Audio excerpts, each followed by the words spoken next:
잠언 7장 음녀의 유혹이라는 제목으로 공부를 하겠습니다. 잠언 7장은 음녀의 유혹을 뿌리치지 못하고 음행에 덫에 빠져 비참한 최후를 맞이하게 되는 한 소년의 예를 들면서 음행의 결국은 사망이니 음녀를 분별하고 음녀에 미혹되지 말라는 것을 경고하는 내용으로 되어 있습니다. 자, 1절에서 5절 같이 읽습니다.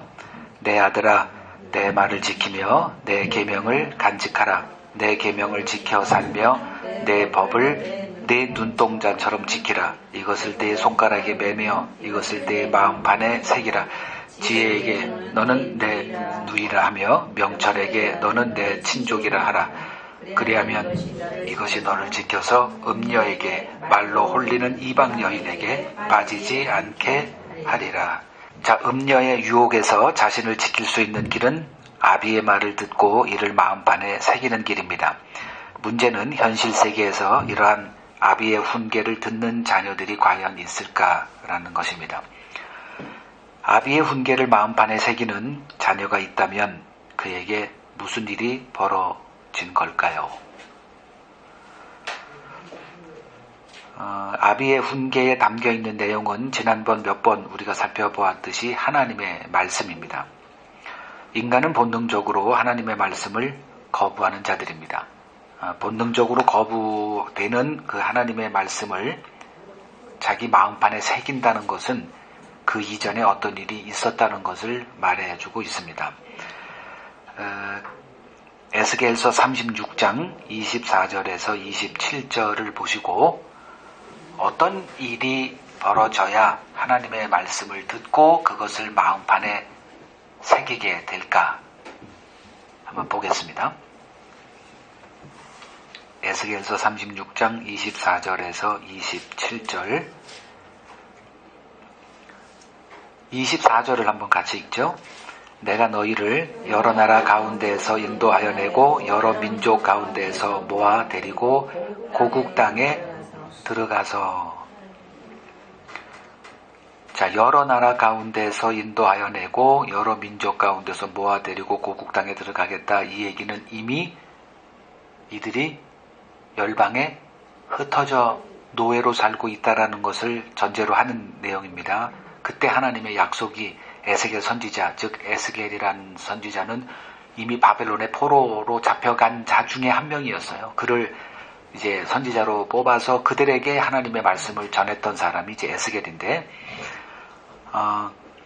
그 하나님께서 자신들을 약속의 땅에서 쫓아내고 이방인의 노예로 살게 하셨는지 깨닫게 하는 그 기간이 70년이었어요. 그 70년이 차면 그들을 고국 땅으로 다시 돌아오게 해줄게 라는 약속을 지금 얘기하고 있는 겁니다. 25절 같이 읽습니다. 맑은 물을 너희에게 뿌려서 너희로 정결하게 하되 곧 너희 모든 더러운 것에서와 모든 우상 숭배에서 너희를 정결하게 할 것이며, 그래서 맑은 물을 너희에게 뿌린다라는 말은 그들로 하여금 회개하는 자로 애통의 눈물을 흘리게 하겠다라는 게 담겨 있고요.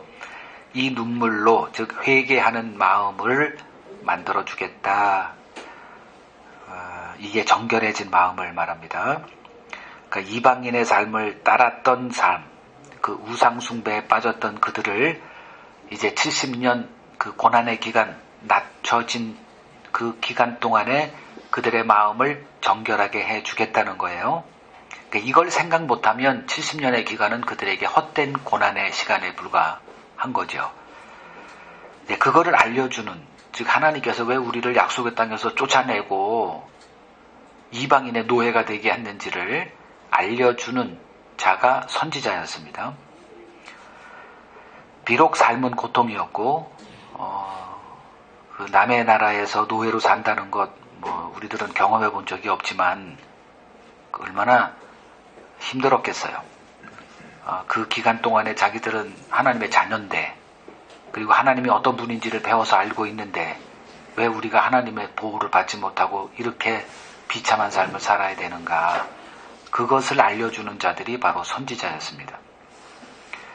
26절 보죠. 또 새 영을 너희 속에 두고 새 마음을 너희에게 주되 너희 육신에서 굳은 마음을 제거하고 부드러운 마음을 줄 것이며, 이제 낮아진 자들, 이 70년의 기간 동안에 그들에게 마음을, 이러한 마음을 만들어 주겠다는 거예요. 굳은 마음 제하고 부드러운 마음을 주겠다. 자, 굳은 마음은 뭐고 부드러운 마음은 뭘까요? 그들이 망한 이유는 선지자의 말을 안 들었기 때문인데, 굳은 마음은 듣지 않는 마음이에요. 자기 고집을 내세우는 거예요. 나 의로워. 내가 왜 하나님의 심판을 받고 쫓겨나? 말이 안 되지. 근데 선지자는 하나님이 바벨론을 자기 종으로 삼아서 이 나라를 칠 것이고 저주할 것이고 열방으로 흩어낼 거다. 그 얘기가 와 듣지 않는 거예요. 안 듣는 거예요. 이걸 굳어진 마음. 그럼 부드러운 마음은 어떤 마음? 이제 들려요. 이제 여기서도 어른이 하는 말 듣는 사람이 있죠. 이걸 철들었다 그러죠. 뭐 부모가 하는 거 맨날 잔소리로 듣는데 어느 순간에 그 부모의 말이 들리기 시작하죠. 영적으로 하면 성경의 말씀이 들려요. 이게 부드러운 마음입니다. 그러니까 들을 수 없는 그 말이기 때문에 거부하는 거죠. 하나님의 말씀은 이 세상에 들을 수 없는 거로 꽉 차 있어요. 그래서 오늘날 교회에서 사람들이 환호하고 하는 건 다 가짜예요. 다 거짓말입니다. 세상 사람들이 환호하는 복음이다? 그건 가짜 복음이에요. 하나님이 그 생명의 말씀으로 다가온 복음은 처음에는 우리가 받을 수가 없는 거예요. 그래서 믿음이라 뭐 성령 부어줘서 들을 수 있는 귀를 만들어주겠다 자꾸 약속이 돼 있는 거고요. 근데 이런 과정 없이 그냥 들린다? 그거는 안 되는 거예요. 그건 가짜 복음이에요. 그래서 부드러운 마음을 내가 줄 것이다. 자, 질문이 뭐죠? 그 부모의 권면을 너희 마음판에 새기고 이렇게 돼 있는데 이걸 할 사람이 과연 우리 경험상으로도 없단 말이죠. 근데 그런 일이 벌어지긴다는 것은 어떤 일이 전제로 돼 있는데 그게 뭐냐? 지금 이 얘기를 하고 있는 거죠. 이 하나님의 언약을 다시 가보자. 아, 하나님이 이런 약속을 했구나. 그러니까 이 약속을 이루셨기 때문에 우리가 듣는 자가 되는구나. 지금 그걸 보고 있는 겁니다. 27절 또 내 영을 너희 속에 두어 너희로 내 율례를 행하게 하리니 너희가 내 규례를 지켜 행할지라. 행하게 해주겠다. 이게 약속이에요. 그렇게 만들어 주겠다는 거예요. 듣지도 않는 자가 어떻게 행합니까? 들려야 이해가 되고 이해가 되니까 맞아. 이거였지. 우리가 고난 당하는 게 하나님께서 우리 스스로 그런 자가 안 되니까 이렇게 해서라도 우리를 듣는 자 되게 하고 하나님이 정하신 그 생명의 길로 가게 하고자 이렇게 하신 거구나. 이게 부드러운 마음이에요. 들리는 겁니다. 이제 들려요.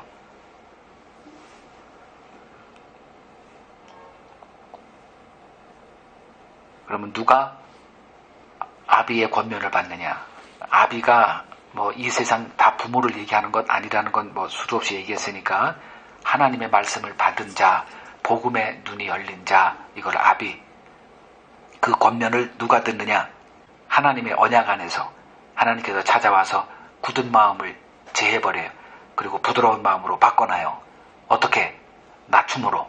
그게 70년의 비밀입니다. 오늘날도 그 70년 우리에게 허락해요.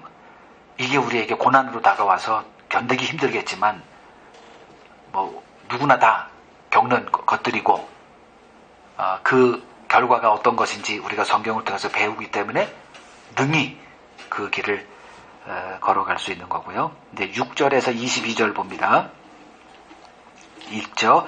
내가 내 집 들창으로 살창으로 내다보다가 어리석은 자 중에 젊은이 가운데 한 지혜 없는 자를 보았노라. 그가 거리를 지나 음녀의 골목 모퉁이로 가까이 하여 그의 집 쪽으로 가는데 저물 때, 황혼 때, 깊은 밤 흑암 중에라. 그때 기생의 옷을 입은 감교한 여인이 그를 맞으니 이 여인은 떠들며 완악하며 그의 발이 집에 머물지 아니하여 어떤 때에는 거리, 어떤 때에는 광장, 또 모퉁이마다 서로 사람을 기다리는 자라. 그 여인이 그를 붙잡고 그에게 입맞추며 부끄러움을 모르는 얼굴로 그에게 말하되 내가 화목제를 드려 서원한 것을 오늘 갚았노라. 이러므로 내가 너를 맞으려고 나와 내 얼굴을 찾다가 너를 만났도다. 내 침상에는 요와 애굽의 문이 있는 이불을 폈고 모략과 침향과 계피를 뿌렸노라. 오라 우리가 아침까지 흡족하게 서로 사랑하며 사랑함으로 희락하자. 남편은 집을 떠나 먼 길을 갔는데 은주머니를 가졌은즉 보름날에나 집에 돌아오리라 하여 여러 가지 고운 말로 유혹하며 입술에 호리는 말로 꿰물어 젊은이가 곧 그를 따랐으니 소가 도수장으로 가는 것 같고 미련한 자가 벌을 받으려고 쇠사슬에 매이러 가는 것과 같도다. 어리석고 지혜 없는 한 청년의 사례를 이야기합니다. 8절 9절을 보면 깊은 밤중에 길거리를 배회하는 한 청년을 이야기합니다. 그는 음녀가 사는 골목 모퉁이로 향해 나아갑니다. 즉 그의 마음이 이미 음녀를 향하고 있었음을 암시해 줍니다. 그가 찾던 음녀를 만나고 이제 그녀와 대화를 나누게 됩니다. 음녀는 그 청년에게 남편이 출장을 가서 집에 없다, 이렇게 안전하다 확신을 시키고 은주머니를 차고 갔다. 이 얘기는 여비로 수백만 원 가져갔으니 일주일 내로 안 와. 오래 가 있을 거야. 그런 호리는 말로 청년의 마음을 유혹합니다. 우리 집에는 비단 깔려있고 좋은 침대 있고 여러 가지 그 남자가 걸려들을 수밖에 없는 조건을 제시하죠. 결국은 넘어가요. 그래서 음녀를 따라 그녀의 집에 들어갑니다. 이를 소가 도살장으로 가는 것 같고 미련한 자가 벌 받으려고 쇠사슬에 매이러 가는 꼴과 같다. 이렇게 얘기를 합니다. 자, 창세기 3장 1절 6절을 보시고 인간이 음녀에게 미혹당하는 이유는 무엇일까 한번 말해 보세요. 창세기 3장 1절 6절은 머릿속에 다 있을 겁니다.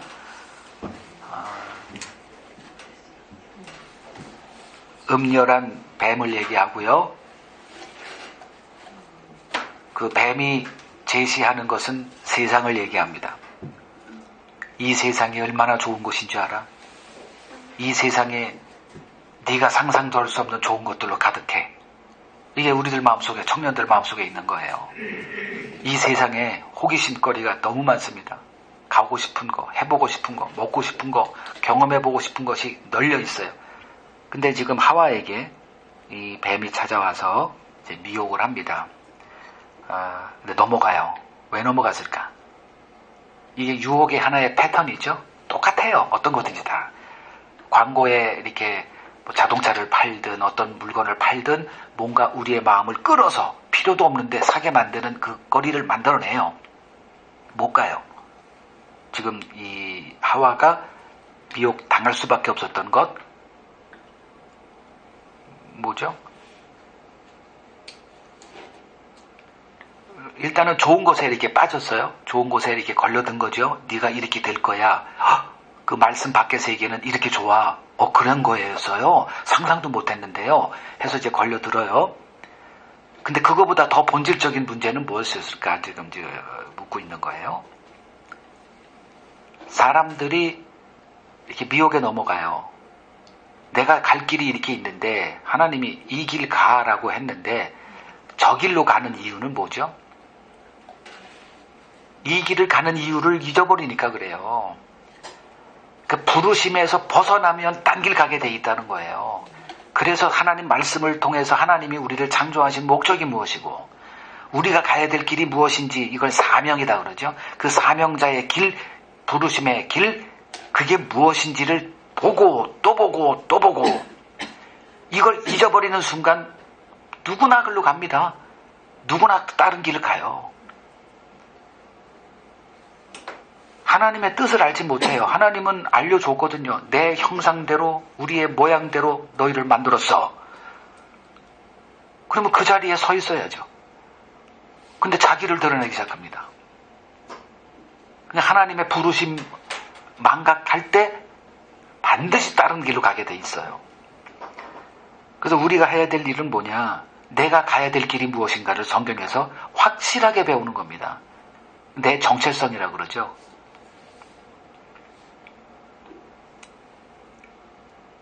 예수님이 흔들리지 않았던 이유, 그것도 뻔하죠. 늘 예수님의 말씀 속에 다 나타나요.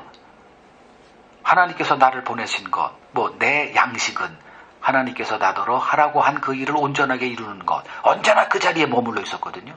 내가 아버지의 집에 있어야 될 줄을 몰랐나요? 항상 아버지의 뜻 안에 거하는 그 예수의 모습이 언어에 다 나와 있어요. 하나님께서 내게 보내주신 자 그 중에 난 하나도 잃어버리지 않아. 언제나 아버지의 뜻 안에 거하는 그 모습이었어요. 그러한 것으로 꽉 차 있는 분이 다른 것에 염두가 없죠. 근데 아니란 생각이 들고 이런 거 다 비워지고 이렇게 있으면 홀리는 것에 무방비로 상태로 그냥 이 사람이 홀리면 글로 가고 전리 홀리면 또 그 사람한테 가고, 이제 오늘 끝에 이제 그것도 보게 될 건데, 이 세상 사람들은 어떤 사람들인가를 가장 제가 이렇게 와 닿은 그 예수님의 그 비유 중에 하나가 그거예요. 그 마태복음 20장 1절에서 16절에 있는 그 포도원 품꾼 비유.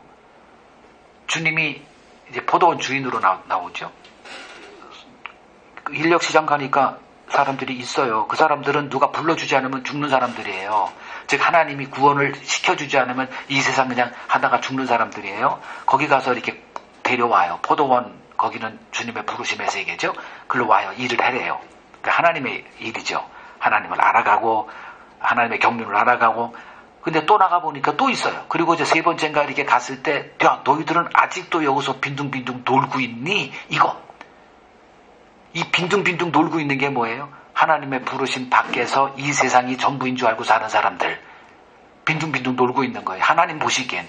우리들의 볼 때는 빈둥빈둥 노는 게 그런 사람이 어디 있어요? 다 바쁘게 일하죠. 김우중 씨는 어떤 책을 썼죠? 할 일은 많고 세상은 넓다.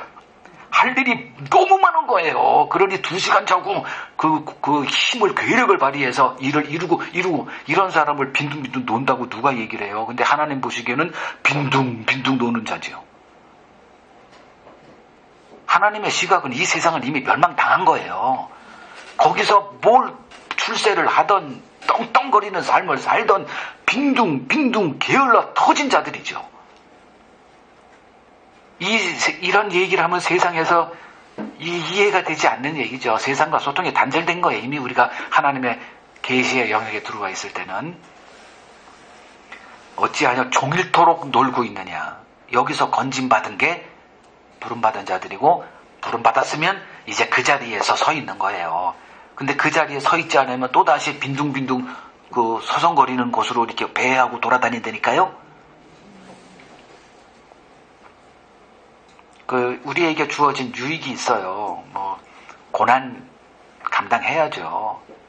좁은 길로 불렀어요. 힘들어요. 환난밖에 없습니다. 근데 유익이 있어요. 그 유익이 뭐느냐? 정말 해야 될 일이 주어졌다는 거. 그래서 주님이 나를 따라오너라 내가 너를 사람 낚는 어부가 되게 해주리라라고 하는 이 부르심. 이게 얼마나 복된 부르심인지 이제 우리가 알아가는 거예요. 그건 억지로 하는 게 아니죠. 은혜로 하는 거예요. 유혹을 받는 이유는 내 정체성을 잃어버렸기 때문이다. 아담과 하와가 하나님의 형상대로 지음받았다는 하나님의 뜻 안에 거했으면 유혹받을 이유 하나도 없죠. 모르는 거예요. 하나님을 알지 못하기 때문에 매번 우상숭배, 북이스라엘도 우상숭배에 빠지고 남주다도 그토록 그들이 우상숭배 때문에 망했다는 선지자들의 얘기를 들으면서도 자기도 모르게 글로 가서 또 망하고, 오늘날도 또 우상숭배 당하고, 500년 전에 그 종교개혁이라고 하는 그 황금 같은 교훈이 우리에게 주어지고 10월 며칠인가요? 그 종교개혁의 날도 지키면서도 자기들이 가는 길이 그 길인지도 몰라요. 두 번째 질문 갑니다. 야고보서 1장 14절에서 15절을 읽으시고 사람이 시험을 받고 사망에 이르기까지 그 일련의 과정을 한번 설명해 보세요. 야고보서 1장 14절에서 15절 오직 각 사람이 시험을 받는 것은 자기 욕심에 끌려 미혹됨이니 욕심이 잉태한 즉 죄를 낳고 죄가 장성한 즉 사망을 낳느니라. 자, 음료의 유혹에 빠지는 것은 자기 욕심이에요. 이미 자기 욕심에 우리가 있다라는 거예요. 없는데 만들어지는 게 아니라 자기 욕심으로 살아가요, 우리는.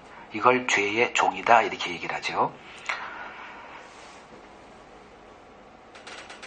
그러니까 하나님이 아담과 하와를 만들 때 유혹을 이길 수 있는 자로 만들어 놓지 않았다는 거 주목하십시오.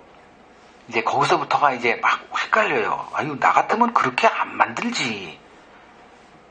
자기가 잘못 만들었으니까 이렇게 그거 걸려들고 이렇게 찌질이로 만들었으니까 하나님도 찌질이 아니야? 늘 이런 식이에요. 근데 하나님이 그런 의도가 없었다니까. 하나님은 우리를 완벽한 자로 만들지 않으셨어요. 완벽한 자로 만드는 다른 방법을 하나님은 염두에 두고 우리를 그 완벽한 자 안에서 완벽한 게 만드는 연약한 자로 만들었다는 걸 이해를 잘 못해요. 자, 이제 자기 욕심에 우리는 늘 이렇게 무방비 상태로 놓여 있는데 이제 여기서 우리에게 조금 하나님이 권면을 줬어요. 에베소서 5장 15절에서 16절입니다. 에베소서 5장 15절에서 16절 읽겠습니다. 세월을 아끼라 때가 악하니라. 그러므로 어리석은 자가 되지 말고 오직 주의 뜻이 무엇인가 이해하라. 때가 점점점 악해지다가 사도 바울이 에베소에 편지를 쓸 때 때가 더 악해졌다 이 소리가 아니라 이미 이 세상은 악한 세상이고 그 시간대가 다 악하다는 거예요.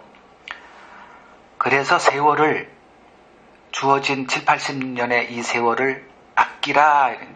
아끼다 이게 뭐냐면 시간을 속죄하라 그 소리예요. 영어로 redeemed time이에요. 그 redeem 그 회복하라 이렇게 우리에게 주어진 시간은 이미 악해서 뭘 하든지 하나님께 다 헛겁니다. 근데 그 헛된 세월을 회복하라 이제 그런 뜻이에요. 이게 그걸 위해서 뭘 해야 되느냐? 오직 뭐하라?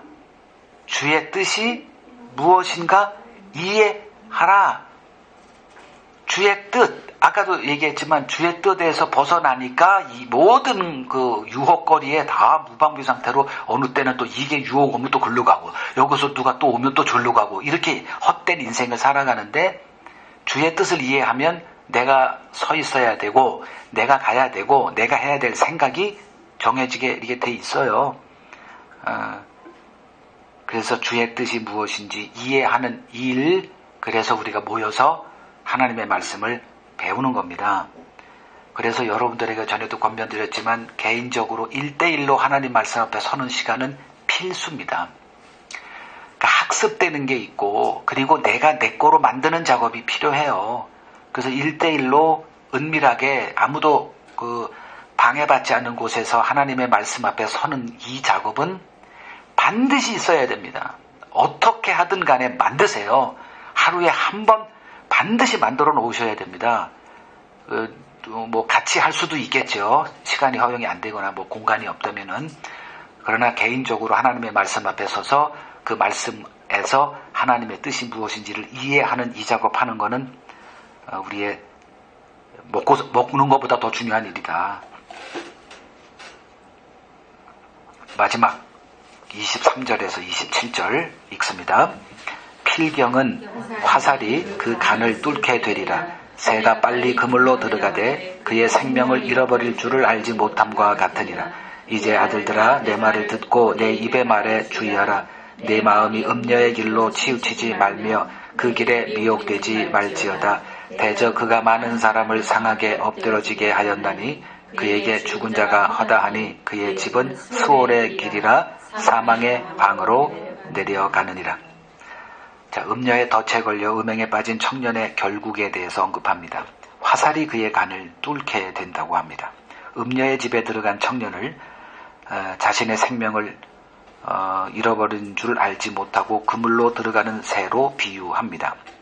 음녀에 미혹되어 죽는 자가 허다하다는 사실과 음녀의 집이 생명의 방이 아니라 사망의 방이라는 것을 경고해 줍니다. 누가 죽는다는 것을 알고 글로 들어가겠어요. 희락이 있고 내게 뭔가 행복이 가득 주어지는 거니까 그냥 덜썩 글로 들어가겠죠. 근데 그걸 보지 못하고 있으니까 문제죠. 그래서 미리 보자는 거예요. 자, 여기 다윗을 통해서 한번 살펴보겠습니다. 사무엘하 11장을 한번 가보세요. 사무엘하 11장. 사무엘하 먼저 이제 좀 나눠서 1절에서 4절을 보시고 다윗이 음행에 빠지게 된 이유를 살펴봅시다. 1절에서 4절. 자, 1절에서 2절 먼저 읽어요.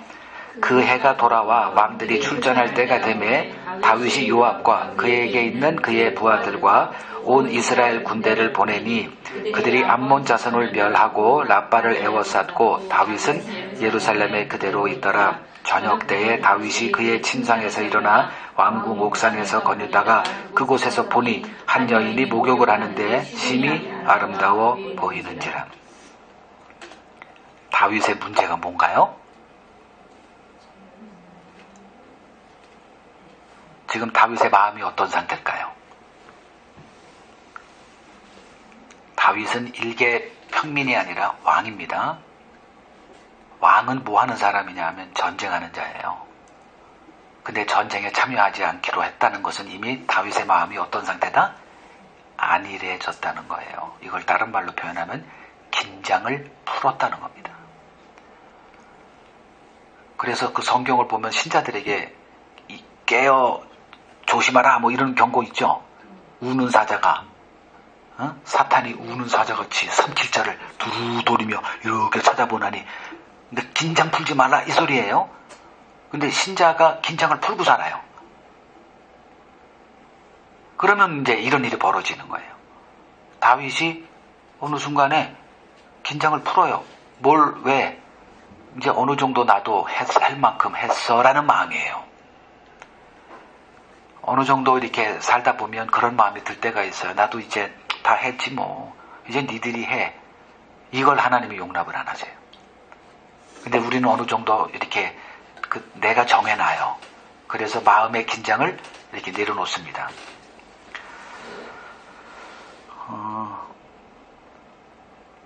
그리고 긴장을 놓으니까 어디로 2절에 어느 때?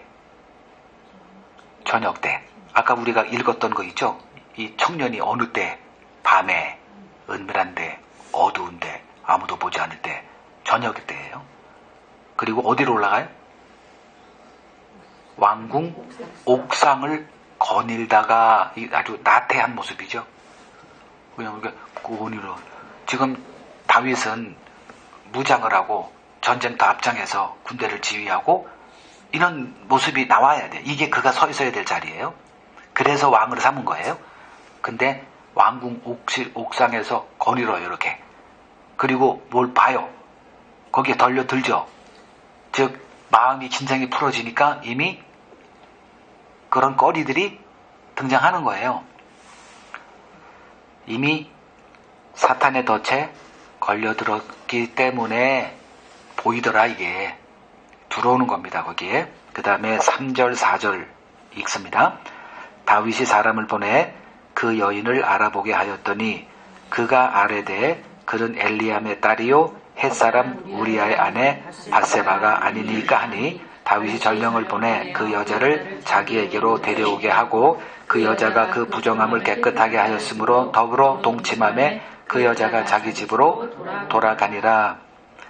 자, 이미 마음이 느슨해졌어요. 긴장이 풀리니까 이제 온갖 것들이 다 이제 그의 마음을 이제 자기 기쁨을 추구하는 것으로 이렇게 열려 있어요. 그때 음녀가 그에게 들어온 거죠.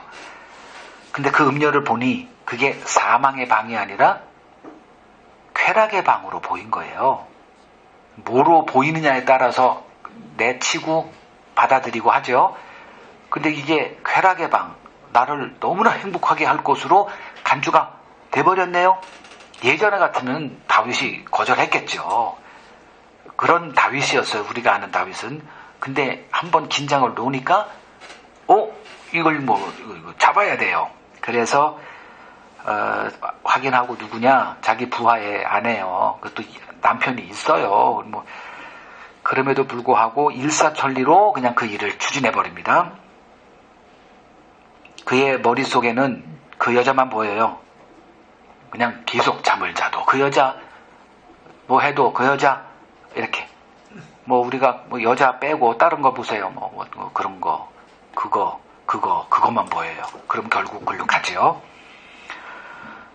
두 번째 질문. 이제 5절에서 27절을 읽으시고, 이제 음행을 저질러요. 그 다윗이 그 음행을 감추기 위해 한 일이 무엇인지 한번 보겠습니다. 5절에서 27절 쭉 보시면 세부적으로 읽지 마시고 한번 쭉 훑어보세요. 다윗이 한 일이 뭐죠? 범죄 용어로, 수사학 용어로 뭐죠? 네 글자로? 증거, 인멸. 드러나면 자신이 여태껏 쌓은 모든 것들을 다 잃어버리게 됩니다. 그 범죄하게 되면요, 이런 현상이 심리적으로 벌어져요. 사람을 눈치를 봅니다. 근데 다윗이 이전에 보였던 모습은, 다윗은 누구만 바라봤죠? 하나님 한 분의 그 평가가 중요했어요. 하나님을 두려워하는 자였습니다. 근데 지금 다윗은 누구를 두려워하기 시작하느냐 하면 사람을 두려워하기 시작해요. 그러면 다윗의 마음속에 지금 무슨 일이 벌어졌을까가 이제 중점입니다. 왜 사람을 두려워했을까? 자신의 왕권이 누구에게 달려있다? 사람의 평가에 달려있다라는 생각을 하기 시작한 거예요. 근데 다윗은 그 이전에 자신의 왕권은 누구로부터 왔다는 걸 확실히 알았어요? 하나님이 나의 왕이다. 하나님이 나를 왕이 되게 했다. 이거 잊지 않은 사람이에요. 근데 어느 순간에 마음이 안일해지고 긴장이 풀어지고 하다 보니까 모든 게 다 이상하게 돼버렸어요. 그 다윗이 따라가는 길이 지금 누구냐? 옛날에 사울이 걸었던 그 길을 따라가요. 사울은 사람에 의해서 왕이 된 사람이에요. 그래서 언제나 그 여론조사가 제일 중요한 거예요. 그래서 자기가 아말렉에 죽이라고 했을 때 그걸 살려주고 한 것도 내가 사람을 두려워했기 때문에 한 겁니다. 계속 그런 말을 한 거예요. 그 입에서. 그는 사람이 두려웠지 하나님이 두렵지 않았어요. 지금 다윗이 몰락하고 음녀에게 빠져가지고 음행 저지르고 이런 범죄 안에 지금 거한 것도 결국은 다 이렇게 나타나더라고요. 이런 것들이. 그 다음에 이제 12장으로 가세요. 1절에서 9절을 읽으시고, 다윗이 우리아의 아내 밧세바를 취한 일이 하나님은 어떤 죄악으로 간주하시는가를 한번 보겠습니다.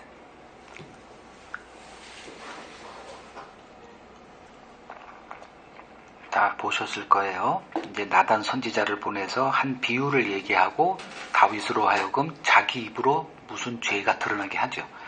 야, 그놈이면 내가 아주 그냥 벌을 내릴 거야. 그 자가 덤비다. 지금 그 얘기 한 거예요. 자, 그러면 하나님이 다윗의 죄를 뭐로 규정하세요? 그냥 단순히 음행하고 우리아를 죽인 거라고 얘기하지 않아요. 그 얘기는 꺼내지도 않습니다. 자, 하나님이 다윗의 죄를 뭐로 규정하시죠? 8절을 한번 보세요. 내 주인의 집을 내게 주고 내 주인의 아내들을 내 품에 두고 이스라엘과 유다 족속을 내게 맡겼다.